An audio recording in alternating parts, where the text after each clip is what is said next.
Programang ito ay rated SPG, striktong patnubay at gabay ng magulang ang kailangan. Ang mga dapat nating abangan sa FPJ's Batang Quiapo. Inutos na nga ni Olga sa kanyang mga tauhan na samahan si David upang masiguro na hindi ito papalpak sa pagbubukas ng kanilang bagong bodega at laboratorio.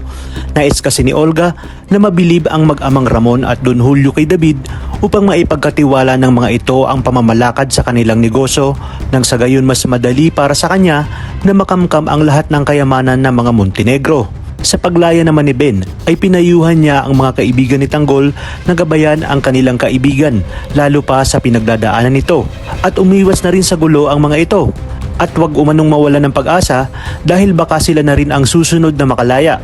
Nagpaalam na rin siya kay Tanggol, ngunit bago siya umalis ay may pakiusap si Tanggol na sana'y tulungan siya nito na mahanap ang asawa ni Mokang at sakaling makita ni Ben ay agad itong ipaalam sa kanya. Dahil hindi umano siya matatahimik hanggat hindi na ipaghihiganti ang pagkamatay ni Mokang. Iginiit naman ni Ben na wag na itong maghiganti at ituon na lamang ang kanyang atensyon sa ibang babae. Ngunit talagang sarado na ang utak ni Tanggol dahil gagawin niya umano ang lahat upang makalabas at makapaghiganti.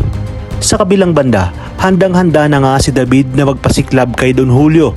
Ngunit laking gulat niya nang makita niyang sasama pala itong si Ramon. Kaya agad itong itinawag ng mga tauhan ni Olga sa kanya. Naalala naman ni Olga kung papaano noon itrato ni Ramon si Greg at sa tingin niya, yun ang gagawin nito kay David. Ayon pa kay Olga, kilalang kilala niya umano si Ramon at ramdam niya na hindi pa buo ang tiwala nito kay David. Natuwa naman si Don Julio dahil sa wakas ay nahimasmasan na rin si Ramon.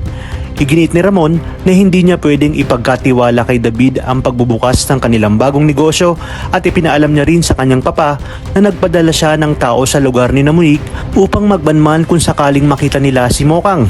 Dahil sa mga sinabi ni Ramon ay nanggagalaiti naman itong si David dahil parang ngang minamaliit pa rin siya hanggang sa ngayon ni Ramon. Wala ngang kaalam-alam si David na nagdududa na si Ramon dahil palagi niyang nakikita sina David at Olga na nag-uusap at tila may inililihim sa kanya.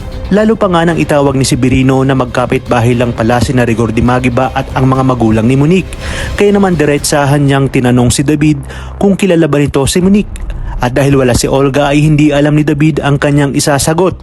Kaya naman mas lalong nagduda si Ramon at diretsahang tinanong kung may itinatago ba sila ni Olga sa kanya.